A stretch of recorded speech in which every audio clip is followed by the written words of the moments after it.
Você o conhece, é colaborador do nosso programa, o nosso querido doutor Rubens Teixeira. Ele é doutor em economia, é também advogado e é também engenheiro, quer dizer, realmente uma pessoa bastante gabaritada e sobretudo um mestre. Afinal de contas, ele também frequentemente faz palestras e tem a oportunidade de divulgar a sua sabedoria. Então, meu bom dia ao nosso querido amigo, doutor Rubens Teixeira. Bom dia, professor. Bom dia, Fernando Sérgio. Bom dia aos queridos e queridas ouvintes da Super Rádio Tupi. Pois é, meu caro doutor Rubens, eu tenho acompanhado aqui as redes sociais, sempre acompanho e sempre as pessoas aludindo à importância do professor. Mas teve um post que me chamou muita atenção, porque nesse post dizia assim que nenhuma profissão se fez sem a presença, ou melhor, nenhum profissional se fez sem a presença do professor. E eu queria então que o amigo tecesse as suas considerações, tomando por base todas essas homenagens que foram recebidas por eles no dia de ontem. Pois é, Fernando Sérgio, deixa eu te contar uma história que eu acho que eu nunca te contei. Você é meu amigo, a gente fala muita coisa, mas essa é nova, eu vou te contar no ar. Pois não. Eu tirei a carteira de trabalho com 14 anos de idade, porque eu trabalhava em obra, lavava carro, vendia ferro velho, aquela história que conhece minha biografia já leu. Tirei com 14 anos de idade esperando que alguém assinasse a minha carteira e eu arrumasse um emprego, qualquer que fosse o emprego, mas que eu pudesse ajudar meus pais. E nunca assinaram a minha carteira. E eu fui ter a carteira assinada pela primeira vez, eu já tinha ido pro exército e tal, e aquela coisa toda, já tinha até deixado o serviço do exército, fiquei mais de 10 anos no exército, como você sabe. Uhum. E a primeira assinatura que eu tenho na minha carteira foi de professor. Olha só. Então, fui ser professor universitário por esse período, eu estou com a carga horária zerada, por opção minha da faculdade, por conta da minha impossibilidade de estar cumprindo horários regulares na faculdade. Mas de suas outras atividades. Exatamente. Uhum. Então, eu da aula, quando eu postei ontem no meu Facebook a respeito do dia do professor, cumprimentando os colegas e tal, eu recebi tantas mensagens interessantes de ex-alunos meus, porque eu dou aula há muito tempo, né? Então, exato, eu já dei aula em curso preparatório no início da década de 90, em vários cursos universitários e por aí vai. Então, é realmente algo extraordinário ser professor. Por quê? Porque você, conforme você disse aí, você consegue ajudar as pessoas a progredirem na sua vida. Veja, o professor, ele é um ser humano normal. Ele tem limitações, ele se esforça, ele estuda, ele se aprimora e tenta fazer o conhecimento circular e pegar o aluno de uma posição que às vezes ele se encontra bem desfavorável e levar até uma posição melhor, e ele vibra quando o aluno prossegue, quando o aluno tem êxito, quando o aluno prospera, vamos dizer assim. E até a gente vive um caso muito crítico, muito desagradável até no Brasil, porque a gente sabe que por conta da desigualdade social, existem dois serviços clássicos no Brasil que é o retrato da desigualdade social. Um deles é educação e saúde. Porque educação e saúde não é problema no Brasil para quem tem dinheiro. Porque quem tem dinheiro paga excelentes colégios, excelentes hospitais e compete com os melhores colégios e hospitais do mundo. Agora, para quem não tem, a gente conhece a história já.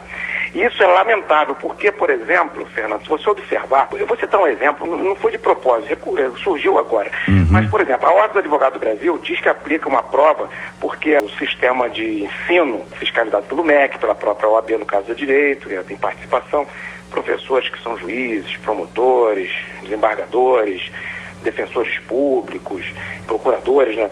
E são uma pleia de professores, não, a qualidade de pessoas, ninguém vai questionar no conjunto a honestidade dessas pessoas, com certeza, são profissionais de altíssimo nível e altíssimos valores morais, lecionam para esses alunos e aprovam. E depois eles falam assim, não, tem faculdade caça-níquel. Quer dizer, pega o aluno que submeteu a todo um sistema de ensino e depois esse aluno ele veio com deficiências muitas vezes do ensino fundamental, do ensino médio, e aí vai na faculdade, luta com seu esforço, passa, se supera algumas coisas e precisa de mais tempo para se superar em outras dificuldades. E é dito o seguinte, a faculdade é caça-níquel. Quer dizer, os professores que lecionaram para eles, que eu já citei, advogados, promotores, juízes, desembargadores, quer dizer, esses homens fazem parte de um sistema caça-níquel.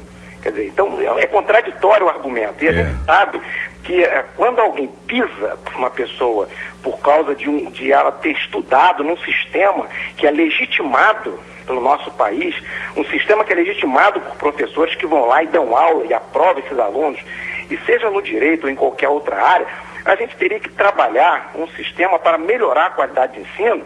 E ao invés de culpar o aluno, nós que somos já formados, inclusive como formador de opinião, e eu também, professor no caso, temos que dar um jeito de melhorar o sistema e não desprezar, vamos dizer assim, o aluno. Porque a gente forma, ganhou o dinheiro do aluno, nos remuneramos, ganhamos nossos salários, e depois vamos dizer, esses alunos que eu me formei aqui são ruins. Então, essas coisas que a desigualdade social produz, que é do tipo, eu formo um aluno e depois digo que ele está despreparado, e eu sei que esse aluno despreparado, em muitos casos, são alunos que estudaram em colégios públicos, às vezes, com baixa qualidade, não porque os professores sejam de baixa qualidade, mas porque a infraestrutura como um todo é de baixa qualidade e, portanto, é um conjunto de coisas que levam a essa situação. Exato. E pior, que quem sofre esses efeitos são exatamente as pessoas que mais carecem. É bom que nós façamos essa reflexão em homenagem aos professores que não são valorizados como deveriam, como nas potências. Infelizmente não são.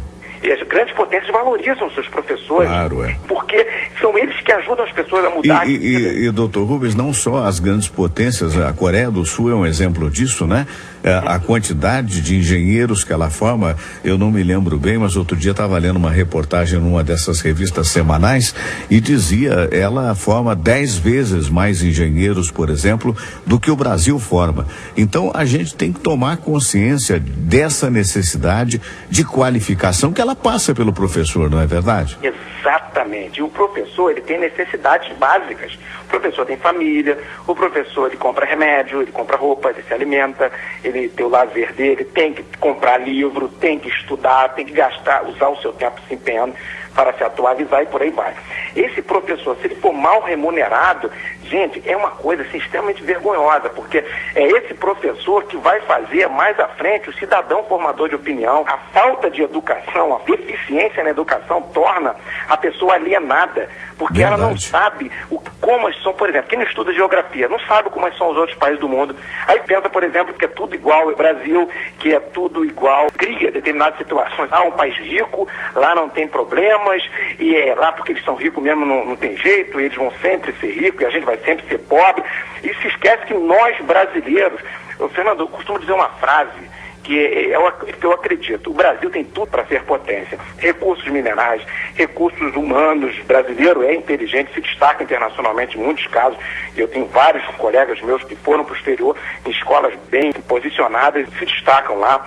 O Brasil tem alimento, tem energia, o Brasil tem tudo para ser potência, mas só vai ser potência, ou seja, nós vamos ganhar espaço mais rapidamente à medida que nós brasileiros construirmos isso. E isso tudo passa pela educação, porque o cidadão que não se educa, ele não sabe escolher seu representante, não sabe, ele nem se toca que ele vai ter que escolher o representante dele, depois escolhe, esquece quem escolheu, aí diz que todos os seus representantes políticos são ladrões, são corruptos e por aí vai, generaliza, porque a generalização é a maneira mais fácil de ele botar a culpa nos outros, a culpa é do político, que como na verdade existem bons políticos e aquele camarada que está criticando o político, não sabe em quem votou, ele deveria ficar quieto, porque na verdade ele é pior do que o político que está lá. O político que está lá, ele ganhou o voto e foi para lá, que ele está criticando, e ele não sabe nem quem ele votou. Quer dizer, então a pessoa perde o discernimento, ele não sabe nem de quem ele cobrar, porque ele não sabe em quem ele vota, por exemplo. Então, tudo isso é porque é a falta de base,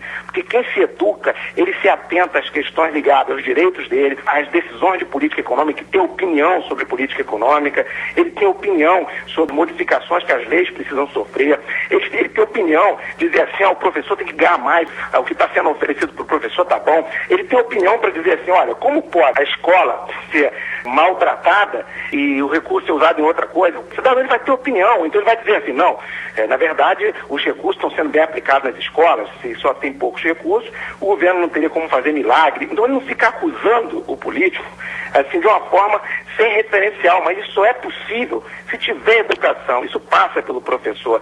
Então, veja que eu não estou criticando. Não, entendo. Nem um lado nem outro. Doutor Rubens, um minuto só, porque eu tenho uma pergunta dentro desse contexto. texto bastante interessante. E a pergunta que eu queria fazer, doutor Rubens, é a seguinte: se fala muito, o Brasil é quinta economia, sexta economia, sétima economia e tal. E eu recebi aqui um e-mail interessante, diz o seguinte: olha, é muito gratificante quando se ouve que o Brasil é a sétima, oitava, quinta economia do mundo, mas o ideal seria que não nos importássemos tanto com essa qualificação e nos importássemos mais com a qualificação de cada aluno brasileiro e por consequência a qualificação dos professores. Eu queria que o amigo comentasse isso. A opinião ela é interessante no seguinte aspecto: se nós tivéssemos igualdade de oportunidades e igualdade de qualificação, o que ia acontecer? Isso automaticamente ia reduzir alguns efeitos perversos que a desigualdade traz. Dentre elas, os efeitos gerados pela miséria como um todo, proliferação da violência, a conscientização do cidadão para ele trabalhar bem quando ele for servidor público. Eu sou um servidor público, então eu vou servir a sociedade, vou prestar o melhor serviço, porque essa sociedade é esclarecida. Se eu trabalhar mal, ele vai mandar abrir um processo contra mim, e as pessoas que estão administrando somente são pessoas sérias e vão me cobrar, vão agir com rigor contra mim, porque essa sociedade é esclarecida. Então ninguém enrola ninguém. O cara que é um profissional, ele vai fazer o melhor porque a sociedade é exigente, porque a sociedade é esclarecida. Por outro lado, o que vai acontecer? Nós vamos ter a melhor produtividade. Quando temos melhor produtividade, nos tornamos mais eficientes do ponto de vista econômico, o que acontece? Nosso produto vai ser melhor. Ou seja, nós acabamos com muita enganação que existem em muitas áreas de atuação da sociedade, de modo geral, no serviço público, nas empresas privadas. As pessoas vão se valorizar e não vão querer ficar enrolando o chefe, só trabalhando quando o chefe está perto, mas vão falar: eu vou produzir bem, porque se eu produzir bem, vou ter oportunidade, porque essa empresa é administrada por pessoas sérias e aqui é todo mundo de alto nível. Então, quando as pessoas sabem que estão num ambiente de alta performance, elas sabem que se elas facilitarem, perdem a oportunidade, são demitidas. O cliente com quem ela está negociando vai exigir delas, porque são pessoas esclarecidas. No serviço público, a pessoa vai prestar um serviço de qualidade. Então você observa que o sistema... O despreparo. Despreparo e falta de interesse. O que é pior, né? O que é pior, a maioria desses ouvintes nossos usa esse serviço. Agora, eu estou falando isso não para tripudiar em cima de ninguém. Entendo, mas é um retrato, né? Poxa, mas é o retrato do que se vê. As pessoas desempregadas, ou que moram em locais mais pobres, pessoas que têm poucos recursos financeiros. É tão gente quanto eu, você, desde o presidente da República, governador, prefeitos, políticos, empresários, eles são gente, são seres humanos. E é vergonhoso a gente não achar que essas pessoas merecem mesmo atendimento. É verdade. Eu acho que mais vergonhoso ainda são aqueles que poderiam fazer alguma coisa não fazendo. Não é? Fazendo vista grossa ou vivendo meio que mergulhados numa elite e esquecendo dessa necessidade que é de todo mundo, que é como um amigo disse, né? Na doença, por exemplo, não faz diferença, né? Não adianta a pessoa estar muito bem, ter uma conta bancária maravilhosa, ter uma profissão extraordinária, se não tiver a atenção devida naquele momento. E todo ser humano é um ser humano. A sua participação hoje foi incisiva e eu acho que mais vezes nós precisamos falar sobre esse assunto, porque é uma forma de acordar, de repente, essas pessoas que poderiam, os parlamentares e outros mais, que poderiam modificar esse estado de coisas, valorizando os professores e, consequentemente, valorizando a educação. Muito obrigado, doutor Rubens. Obrigado, Fernando. Muito obrigado, Rádio Tupi.